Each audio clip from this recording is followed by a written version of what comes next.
Graça e paz, queridos.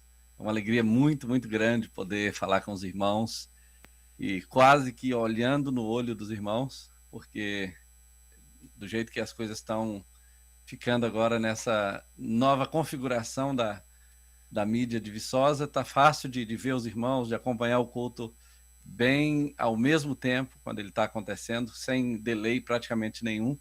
Então isso é realmente um avanço muito grande, para nós é uma alegria muito grande, porque é muito melhor pregar depois que a gente participa do culto, sabendo quem ministrou, como foi a ministração, como foi a recepção da igreja. Então isso é muito, muito bom. É uma alegria muito grande. Quero cumprimentar os pastores e também quero louvar a Deus pela vida dos irmãos que estão empenhados nesse trabalho aí com a mídia, que é um trabalho duro e eles estão fazendo com excelência. Não sei se a equipe está formada completamente como precisa, mas certamente sempre há espaço para mais gente que gosta dessa área e quer participar. Talvez no website, talvez nas mídias sociais dando suporte, ou mesmo na própria transmissão. Todas essas áreas são áreas de ministério e que tem muito valor, porque através desse trabalho o evangelho pode chegar em lugares que a igreja não chega, que a célula não chega e que nenhuma estratégia nossa, pessoal, possa chegar. Mas a mídia consegue penetrar em presídios, consegue penetrar em países diferentes, quem sabe até em países fechados, né, para a pregação do evangelho. Então, louvo a Deus pela vida desses irmãos e louvo a Deus pela sua vida como líder de célula também, que tem trabalhado duro aí esse ano todo, trabalhando com o tema de Atos, né, que é um material que nós escrevemos e tivemos a alegria de poder compartilhar com os irmãos a tempo de trabalhar todo o ano estudando e compartilhando isso. Eu tenho tido boas notícias desse trabalho e eu louvo a Deus pela vida de vocês que estão abrindo as casas, que estão indo nas casas uns dos outros para servirem no ministério com as células. Que Deus possa continuar te usando, te abençoando poderosamente e levantando mais pessoas com a mesma paixão, com a mesma visão, sabendo que quando nós fazemos isso, nós estamos participando do ministério de Cristo, expandindo o reino de Deus, proclamando a vinda do Senhor, e isso realmente é o papel da igreja.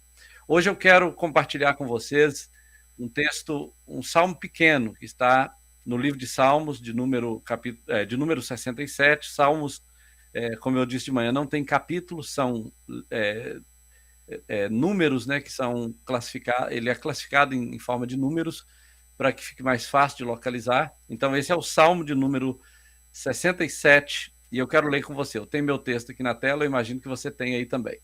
O texto diz assim: seja Deus gracioso para conosco e nos abençoe, e faça resplandecer o seu rosto sobre nós. Muitas versões têm uma palavra no final escrita Selá.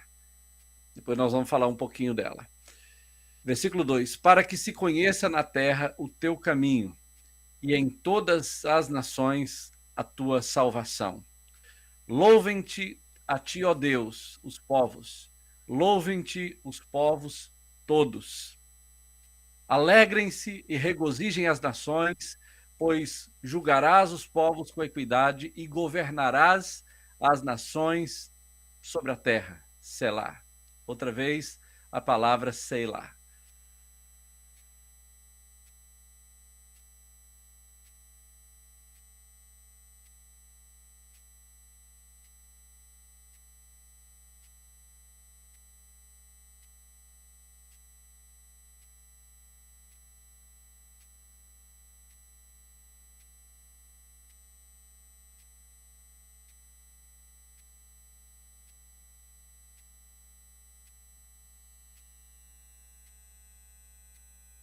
Para que essa mensagem possa alcançar o seu coração e que Deus possa cumprir o propósito dele, entregando essa mensagem, esse recado ao seu coração, para te edificar, mas ao mesmo tempo para te desafiar a viver uma vida que vale a pena, uma vida que glorifique a Deus.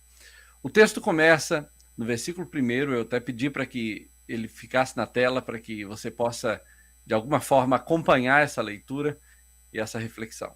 O texto começa dizendo assim: seja Deus gracioso para conosco e nos abençoe.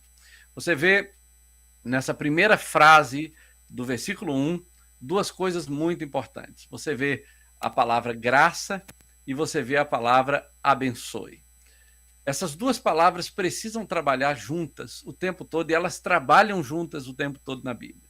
Quando ele diz seja Deus gracioso para conosco, há nas palavras do salmista um claro reconhecimento de que todas as bênçãos de Deus não são frutos de merecimento, mas são frutos da graça de Deus. É por isso que ele fala, antes de pedir a bênção, antes de clamar, de orar pela bênção, porque, na verdade, esse salmo é um salmo de oração, é uma oração cantada, e ele começa pedindo a bênção de Deus, mas antes da bênção ele pede a graça, porque ele sabe, o salmista sabia, todo judeu sabia, e todos nós cristãos devemos saber que não há bênção sem graça, porque nós não merecemos, nós não somos merecedores de nenhuma bênção. Na verdade, a única coisa que você e eu merecíamos era a condenação eterna. Somos realmente sem a menor qualificação para merecer qualquer coisa de Deus, a não ser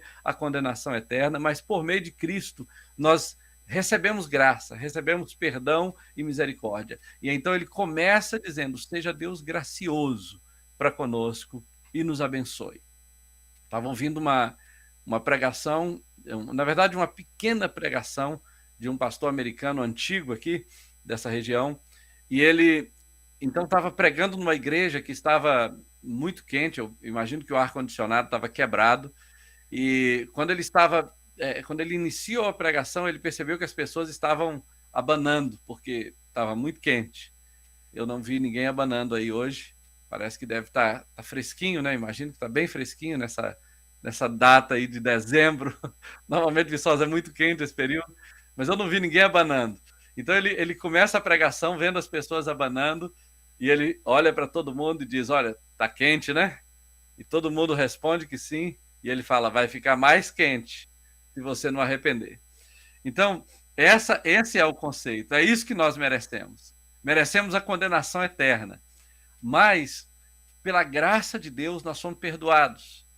Então o salmista começa dizendo, seja Deus gracioso para conosco. Porque se ele for gracioso para conosco, ele também pode nos abençoar. Embora nós não mereçamos, nós sabemos que ele nos abençoará, porque toda bênção vem através da misericórdia. E quando ele fala de bênção, ele não estava pedindo uma coisa aleatória. O salmista sabia, como a maioria dos judeus também sabia, os que eram educados na lei, sabiam que Deus havia feito uma promessa a Adão, de que ele o abençoaria para que ele fosse fecundo e enchesse a terra e dominasse sobre a terra. Essa mesma bênção foi dada a Noé. Depois essa bênção passou para Abraão. Abraão recebeu a bênção e Deus disse assim, olha, eu vou te dar terras, eu vou te dar heranças, você vai ser poderoso na terra, mas em ti todas as famílias da terra serão abençoadas. Reis e sacerdotes virão através da sua descendência. Depois ele transmite essa bênção para Isaac. De Isaac ele transmite para Jacó. A nação de Israel cresceu debaixo de uma promessa de Deus, de que eles seriam abençoados, de que eles seriam poderosos na terra. Então, quando ele fala, seja Deus gracioso para conosco, que nos abençoe, ele está clamando por algo que Deus havia prometido, por uma promessa que estava estendida nas Escrituras para toda aquela nação. E por isso ele clama, seja Deus gracioso para conosco e nos abençoe. Toda vez que você clamar a Deus por qualquer bênção, lembre disso. Deus te dará a bênção por causa da graça dele. Por isso, lembre que ele primeiro precisa derramar a graça para que a bênção chegue como consequência disso. Mas na segunda parte do versículo, ele vai dizer, e faça resplandecer o seu rosto sobre nós. Esse versículo também é uma conexão direta com a bênção aarônica de Números capítulo 4, quando o Senhor dizia, né, através do sacerdote, que o Senhor, na verdade o próprio sacerdote dizia isso, dando voz à palavra de Deus, que o Senhor vos abençoe e vos guarde, que o Senhor faça resplandecer o teu rosto sobre vós, que o Senhor tenha misericórdia de vós e vos dê a paz. Essa declaração de que o Senhor faça resplandecer o seu rosto sobre nós era, na verdade, uma conexão com esta lei, com essa declaração, essa bênção sacerdotal a bênção conhecida como bênção arônica, porque todo salmo era, na verdade, uma pequena porção da lei que era cantada para que pudesse ser memorizada e lembrada e repetida na congregação. Cada vez que um judeu cantava um salmo, ele na verdade estava cantando porções da lei para manter isso vivo no coração, para não esquecer da lei do Senhor, porque Deus havia dito para Josué, ele disse: se você não esquecer, se você lembrar dela todo dia, se você guardar no coração, se você praticá-la, então você fará prosperar o teu caminho. Então tudo será bem sucedido com você. Então eles cantavam a lei com essa intenção de manter viva a obediência, de manter viva a aliança do Senhor no coração, porque eles sabiam que era por meio da obediência que a bênção viria no contexto de Israel, mas também a obediência era possível por causa da graça, porque Deus se tornou favorável, porque Deus se dispôs a fazer parte desse relacionamento com o homem pecador através do sacrifício de Jesus, que no Velho Testamento era representado pelo Cordeiro. Eles não tinham ainda a perspectiva do Novo Testamento que nós temos, mas eles tinham a promessa do Messias por meio do sacrifício que acontecia diariamente e também periodicamente no templo. Então, ele fala que o Senhor faça resplandecer o seu rosto sobre nós e nos abençoe. Essa declaração de ter o rosto do Senhor resplandecido sobre nós, sobre a nação, sobre o povo de Deus, inclusive quando ele usa esse pronome envolvendo a nação, envolvendo a coletividade, quando ele fala nós, conosco, na verdade ele está se referindo à nação toda, não apenas o indivíduo. Era um pedido de bênção individual, mas ao mesmo tempo era um pedido de bênção coletiva, que o Senhor abençoe a nação, que o Senhor estenda a sua bênção sobre a nação e faça resplandecer o seu rosto. E essa ideia de ter o rosto do Senhor resplandecendo sobre a nação de Israel era, na verdade, um pedido de aprovação do Senhor. Era dizendo assim: Senhor, que o Senhor nos aprove, que o Senhor não nos reprove, que o Senhor esteja conosco, que a tua mão esteja sobre nós, que o teu favor esteja sobre a nossa vida, que a tua bênção esteja sobre nós. E aí, o versículo 2, ele muda de posição, porque o salmista começa pedindo para ele, pedindo para a nação, pedindo para o povo de Israel, mas no versículo 2, ele muda a direção do pedido. Ele fala assim: para que se conheça na terra o teu caminho e entre todas as nações a tua salvação. Você vai ver aqui duas coisas muito interessantes. A primeira é a simetria do texto.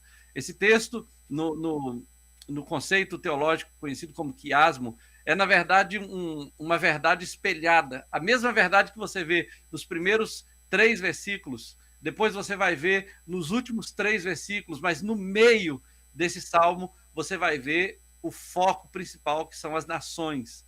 Então, ele está pedindo para a nação de Israel, mas no segundo versículo ele vai dizer: para que se conheça na terra o teu caminho e entre as nações a tua salvação.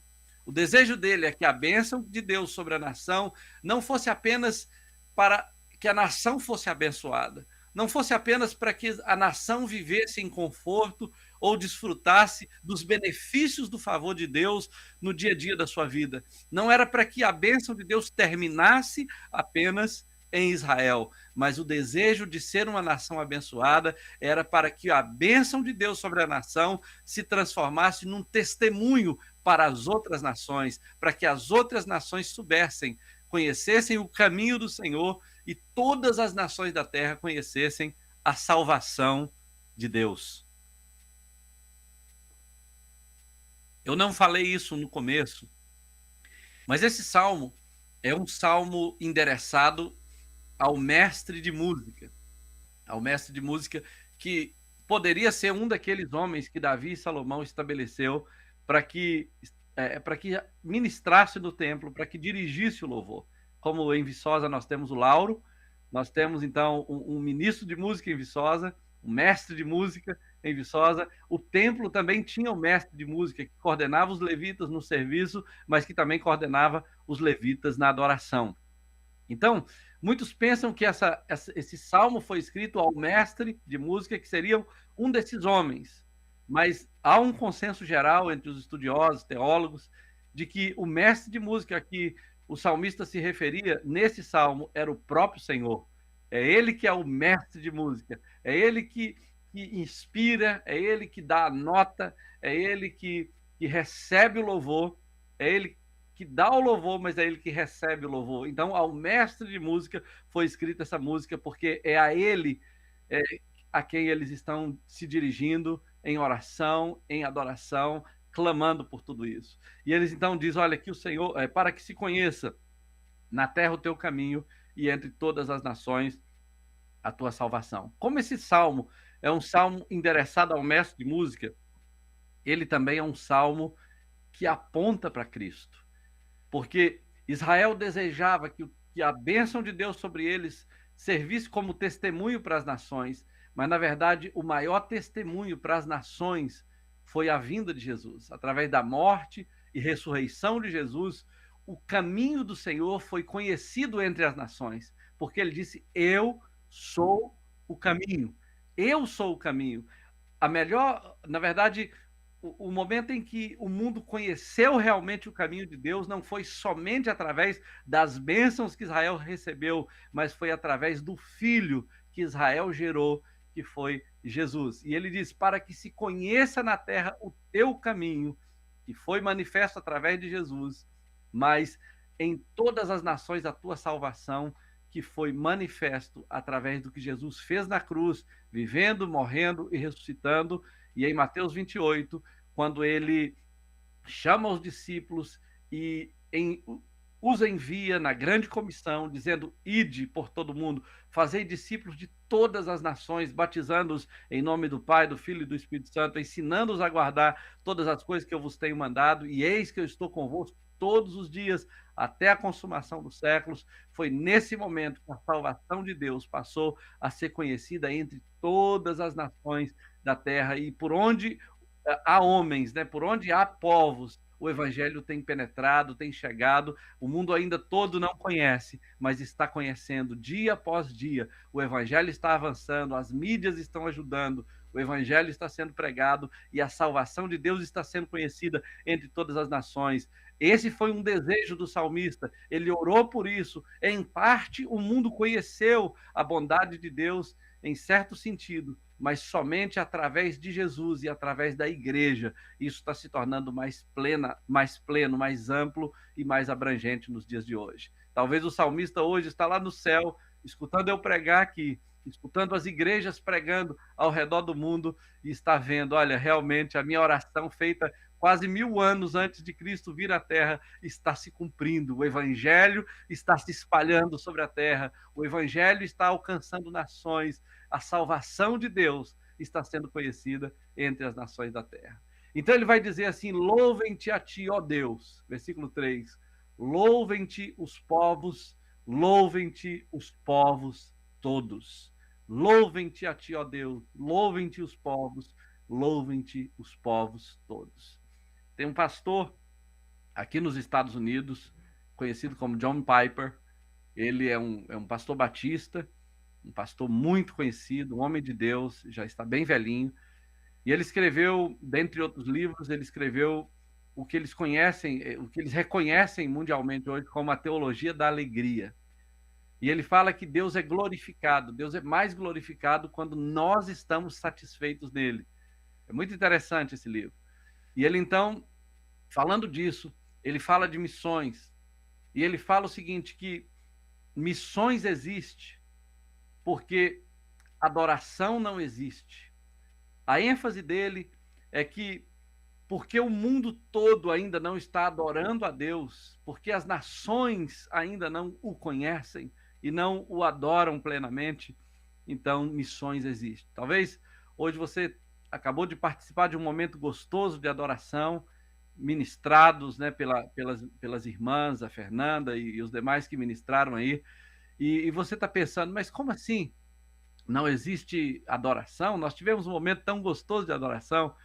Mas se você pensar na perspectiva de mais de 7 bilhões de pessoas que habitam no mundo hoje, você vai perceber que talvez um pouco mais de 60% dessa população mundial não tem nem ideia do que seja adorar a Jesus, do que seja sair de casa num domingo à noite ou num domingo pela manhã, se reunir com pessoas diferentes da sua família e prestar um culto ao Deus vivo, ao Deus de Israel. Alguns adoram deuses que não são Deus. Alguns adoram imagens, ídolos, ou têm certas crendices. Outros não adoram nada, são ateus. Outros adoram certas religiões radicais. Seja qual for a adoração que eles estão fazendo, não chega nem perto do tipo de adoração que nós temos o privilégio de oferecer a um Deus pessoal, que se relaciona conosco, que se manifestou através de Jesus e que nos deu um senso de propósito nessa terra. Eles não têm ideia do que seja esse tipo de adoração. Então, John Piper vai dizer o seguinte: olha, missões existem porque adoração não existe. Enquanto não houver adoração, há necessidade de se levantarem missionários, de homens e mulheres que possam tornar conhecido o nome de Deus entre as nações da terra, que possa tornar conhecido a glória de Deus entre os povos que ainda não foram alcançados. E então ele vai dizer, versículo 4: alegrem-se e regozijem-se as nações, pois julgarás os povos com equidade e governará as nações sobre a terra. Governarás as nações sobre a terra, Selá. Mais uma vez você vê a palavra Selá. A palavra Selá no hebraico é pausa, dá uma ideia de pausa. Na música, dá uma ideia de pausa. E ele, então, nesse versículo 4, que é o centro desse quiasma, é o centro dessa simetria do Salmo 67, ele vai dizer: alegrem-se e regozijem-se as nações, pois julgarás os povos com equidade e governarás as nações sobre a terra. Nessa parte do texto, há algo especial acontecendo aqui. Ele convida as nações para que se alegrem. Ele proclama que as nações se alegrem porque haverá justiça na terra. Deus julgará as nações. Muitos estudiosos entendem esse momento desse salmo como sendo o tempo em que o reino milenar será estabelecido na terra e Jesus no trono será aquele que vai julgar as nações, não no sentido de condenação, não no sentido de mandá-los para a condenação eterna, mas no sentido de estabelecer justiça na terra, de fazer com que não haja desigualdade, não haja disputa, não haja nenhum tipo de sofrimento, até mesmo entre os animais. A Bíblia fala que não vai haver nenhum tipo de predadores, todos vão viver harmonicamente e as armas de guerra vão ser transformadas em instrumentos agrícolas. Uma ideia de uma terra perfeita, onde o Senhor vai julgar, vai governar por 1000 anos e vai estabelecer a paz e vai mostrar que realmente a verdadeira paz, a verdadeira justiça, a verdadeira estabilidade só existe quando Jesus está no trono. Só existe quando há governo reinando, quando há governo estabelecido na terra, mas o governo é representado pelo próprio Cristo. Bom, essa é uma maneira escatológica de ver esse texto. Mas existe uma outra forma que nós vemos a justiça de Deus sendo estabelecida na terra. E essa outra forma é muito interessante também, porque ela é presente, ela pode acontecer aqui e agora, ela pode acontecer conosco. Alegrem-se as nações, regozijam-se as nações, pois julgarás os povos com equidade e governarás as nações da terra. Nós vivemos hoje, querido, numa sociedade onde está presente todos os tipos de disputas e conflitos que se possa imaginar. Nós temos conflitos raciais. Você vê hoje que há uma luta dos negros. Eu não posso usar essa expressão aqui nos Estados Unidos, é uma expressão pejorativa, né? Aqui nós temos que chamar o negro de black, né? Que em inglês é preto, e o branco de branco. Mas no Brasil, se eu chamar o negro de preto, eu também ofendo. Então, eu preciso navegar nesse ambiente aí, por isso que eu estou explicando isso. Então, há uma disputa racial de cores, há uma disputa de sexo, né? Há mais de 50 tipos diferentes de sexualidade, de sexos, de acordo com os biólogos e estudiosos dessa área confusa que nós vivemos nesse tempo de hoje. Existe esse conflito nessa área sexual, existe conflito na área social, há muita desigualdade social, pobreza, miséria, pessoas morrendo de fome, pessoas sendo vítimas de todo tipo de violência, violência doméstica, violência no casamento, violência urbana. Existem problemas com violência urbana também, existem problemas de opressão, de trabalho escravo, uma infinidade de problemas ligados à falta de justiça na terra. E a igreja, ela tem um papel fundamental. Você e eu temos um papel fundamental de trazer alegria sobre a terra, de levar alegria sobre as nações da terra, estabelecendo a justiça. A igreja precisa se perguntar, nos dias de hoje, como ela pode ajudar as nações da terra a receberem uma porção dessa justiça de Deus, dessa equidade de Deus em termos de socorro imediato. Como nós podemos interferir na pobreza de Viçosa, de Nova Viçosa, da região em volta, e não deixar que pessoas morram de fome à nossa volta, através da célula, através do discipulado, através de movimento do amor, através da Vivar-se, que está realmente se reestabelecendo de novo com a ajuda do pastor Drauzio, através de outros projetos que talvez você tenha no coração e ainda não brotaram. Como nós podemos fazer com que as pessoas que estão sofrendo violência no casamento, ou sofrendo com conflitos conjugais, problemas de drogas, de álcool. Se você lembra, alguns que lembram, né, quando eu morava em Viçosa, havia momentos dentro dessa igreja aí, ela não era desse jeito ainda, era bem mais simples, em que os bêbados da Rua dos Passos, todos entravam aí e ficavam comigo conversando, eu orava com um, separava a briga do outro, abraçava o outro, levava um para casa, dava roupa para um, dava banho no outro, e ficava nesse trabalho, tentando ajudar essas pessoas, e às vezes sofrendo, chorando por eles, tentando achar uma solução para a situação deles. E durante muitos anos a gente fez isso, ajudando essas pessoas. E uma vez a gente estava numa célula na nossa casa ali na rua Joaquim Lopes de Faria, a gente morava ali bem perto da igreja, nessa época, e tinha algumas pessoas conosco, dentre elas eu lembro que o Tatão estava, porque ele estava começando na fé conosco, era um dia de semana, à noite, de repente a gente escutou um grito assim, pastor! Aquele grito estridente entrou pela janela e então nós paramos a célula, eu saí na janela para ver o que estava acontecendo, e era um dos rapazes que eu estava ajudando, e ele tentou esfaquear a esposa, a polícia veio para prendê-lo, e ele começou a gritar, dizendo para aqueles policiais, com 2 viaturas que estavam ali, dizendo assim, olha, eu só vou preso se o pastor vier que me ver. Então ele correu para frente da minha casa, e então eu desci correndo lá, conversei com ele, falei, não, pode ir tranquilo, nós vamos te visitar e vamos ver o que podemos fazer por você.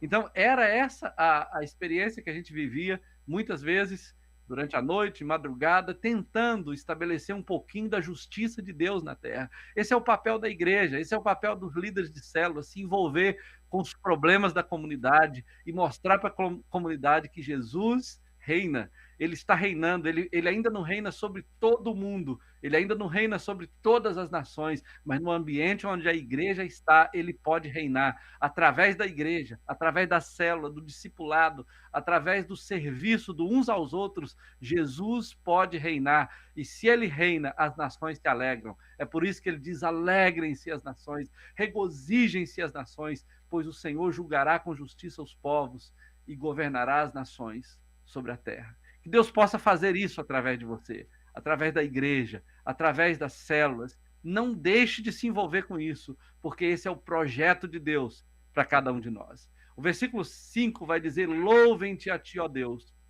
louvem-te os povos todos. Uma coisa muito interessante nesse salmo, no versículo 5 que acabamos de ler, é como ele inclui as nações. Eu estava falando agora de Viçosa, eu estava falando agora da nossa experiência local, como a igreja está envolvida de uma forma ou de outra, e hoje muito mais, muitos eventos acontecendo, muitos trabalhos sendo feitos em Viçosa, Piranga, Paula Cândido e outras regiões, né, Canaã, São Geraldo, estão sendo alcançados já com esse pequeno projeto que começou em Viçosa.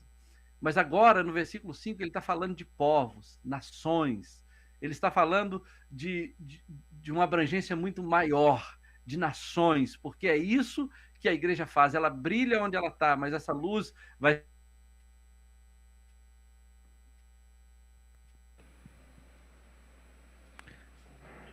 Só um instante que a internet deu uma pausa aqui.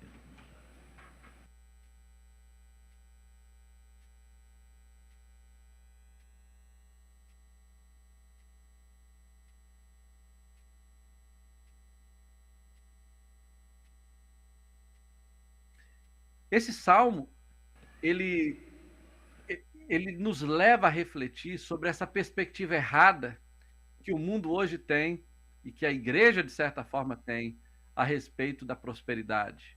Uma perspectiva muito secular, muito egoísta, que a igreja tem desenvolvido, pensando que Deus tem obrigação de me abençoar e que ser filho de Deus é sinônimo de ter casa bonita, carro bonito, de viver do bom e do melhor com conforto, sem nenhum tipo de sofrimento. Na verdade, esse texto está nos mostrando que a bênção de Deus não termina em nós. A bênção de Deus não é apenas para o nosso benefício, mas é principalmente para o benefício das nações. O favor de Deus sobre a nossa vida, a provisão, o cuidado, se nós, como filhos de Abraão pela fé, através de Jesus, recebermos qualquer tipo de benefício, esse benefício é imerecido, ele é através da graça de Deus. Por causa da misericórdia de Deus, nós somos abençoados e nós somos abençoados para abençoar. Foi assim com Esther.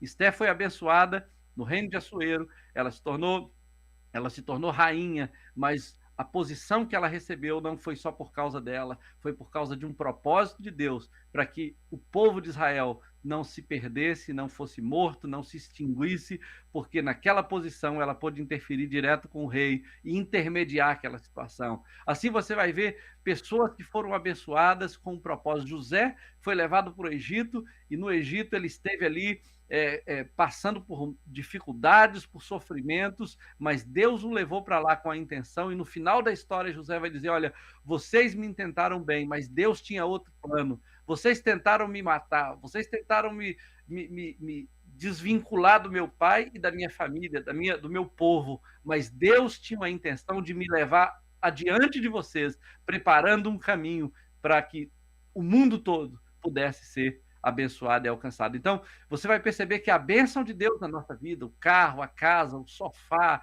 o emprego, a influência, a formação acadêmica, qualquer recurso que o Senhor colocou em nossas mãos, na verdade tem uma intenção, para que os povos se alegrem, para que os povos possam louvá-lo, para que os povos possam conhecer a bondade de Deus através do que ele fez na sua vida, e se ele fez na sua vida, ele também pode estender essa bênção aos outros.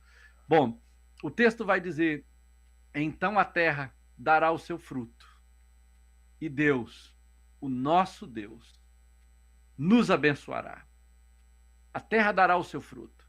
É interessante pensar nessa ideia de que a terra dará o seu fruto, porque esse salmo foi escrito por um tempo de colheita, e ele era cantado num tempo de colheita, talvez tabernáculos, talvez a festa de Pentecostes. E aí,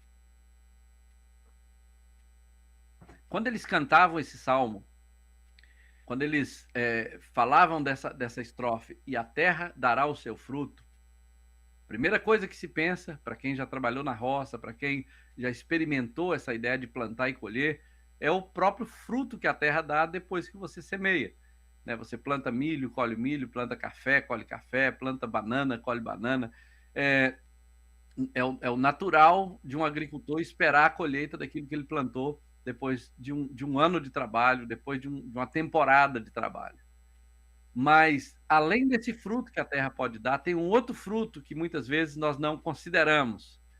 Mas, quando lembramos que o homem é fruto do pó da terra, ele veio do pó da terra ele foi formado e gerado, o fruto que a terra dá, na verdade, quando Deus está reinando, quando a bênção de Deus está vindo, é também o fruto de vidas que se levantam para adorar a Deus no ambiente onde ele ainda não era adorado.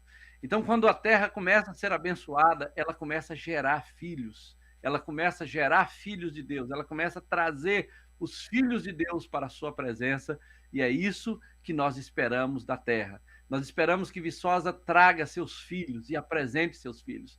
Você vai ver, tem um texto, tem um salmo que diz: aqueles que chegarem no céu eles dirão: esse nasceu lá, esse nasceu lá, esse nasceu lá. A ideia de que nasceu na terra, foi gerado na terra, foi fruto da terra, porque Deus abençoou, a terra germinou e deu seus frutos. Eu fico pensando, queridos, como nós, como comunidade Batista da Paz, podemos contribuir para que Viçosa dê o seu fruto, para que a Zona da Mata dê o seu fruto. Nós temos nas nossas mãos um chamado de Deus para contribuir nessa grande colheita de almas. Eu não sei se você já percebeu, mas o mundo está muito desequilibrado. O mundo parece que está chegando no seu ponto final. Parece que a história está chegando no seu ponto final, em termos químicos, em termos de natureza, em termos sociais, políticos, econômicos. As nações estão dando sinais de que parece que estamos caminhando para o desfecho da história. Qual é o nosso papel como igreja? Qual é o nosso papel como líderes, como homens e mulheres? Qual é o nosso papel como filhos de Deus nessa geração que parece ser a geração do fim? Por que eu digo que parece? Parece, porque eu não tenho certeza, você não tem certeza, e o pastor que disser que tem certeza, corre dele, porque nós não temos certeza. Nós só temos que dizer, parece que estamos chegando no fim. Tudo indica que estamos chegando no fim. Então, como nós podemos contribuir para que a terra dê o seu fruto? É tempo de nós abrirmos o nosso coração para buscarmos ao Senhor nesse tempo. É tempo de nós abrirmos o nosso coração para servirmos ao Senhor com os nossos recursos e talentos. Se Deus me deu a habilidade de governar, de reinar, de liderar, de pastorear, de servir, de cantar, de tocar, se eu sou hospitaleiro, seja qual for a minha habilidade, é tempo de eu me envolver com células, com discipulado, é tempo de eu me envolver com formação. Eu preciso ser um crente maduro o quanto antes. Eu preciso ser um instrumento de Deus na minha geração o quanto antes. Eu preciso me envolver e perguntar como é que eu faço para me tornar um líder, como eu faço para me tornar um discipulador, como eu faço para contribuir com esse projeto maravilhoso de Deus, de gerar filhos para Deus, de fazer a terra dar os seus frutos, de trazer alegria às nações. Como eu faço para que a minha casa seja um portal do céu, para que a minha casa seja uma porta de salvação para a minha comunidade? Como eu faço para contribuir com a eliminação da pobreza, da miséria, da fome, da escassez e de todo o sofrimento que a minha comunidade está passando? Se a igreja começar a fazer isso, querido, nós vamos ver a terra dando o seu fruto a partir de agora. Nós vamos começar a ver Zona da Mata dar o seu fruto numa larga escala, porque esse é o papel da igreja. O versículo 7 vai terminar dizendo assim: Deus nos abençoará. Quantos creem que Deus nos abençoará, queridos? Quantos creem que essa bênção virá sobre nós, sobre a nação de Israel, mas sobre a nossa vida, sobre a igreja? Deus nos abençoará e todas as extremidades da terra o temerão. Ele termina dizendo assim: olha, a terra vai temer a Deus por causa do que Deus está fazendo em nossa vida. Alguns anos atrás, eu participei de um evento aqui na escola onde meus filhos estudaram, na high school. A high school é o mesmo ensino médio que nós temos no Brasil, é o mesmo sistema, porém, por causa do inglês, eles chamam de high school, todo mundo, eu imagino, saiba disso. Mas eu estava nesse evento, é um evento de final de ano, quando os alunos se reúnem para receber algum tipo de investimento para irem para a universidade. Eles ainda não estavam formados, eles estavam faltando talvez 1 ou 2 anos para formar, mas pessoas dos Estados Unidos que têm algum recurso normalmente oferecem algum tipo de ajuda para determinados tipos de estudantes. E eu fiquei chocado quando eu vi uma fundação, eu penso até que eu tenho o nome deles aqui, se eu não me engano, é Shannon, não tenho aqui, mas é o nome de uma moça chamada Shannon alguma coisa Foundation, é uma fundação com esse nome de Shannon. Eu fiquei chocado porque era uma família, tinha lá um marido, a esposa, eu acho que uma filha, e mais alguém, não me lembro quem eram os outros membros da família, e eles estavam lá para oferecer uma bolsa de estudo para um estudante que tinha se destacado na área de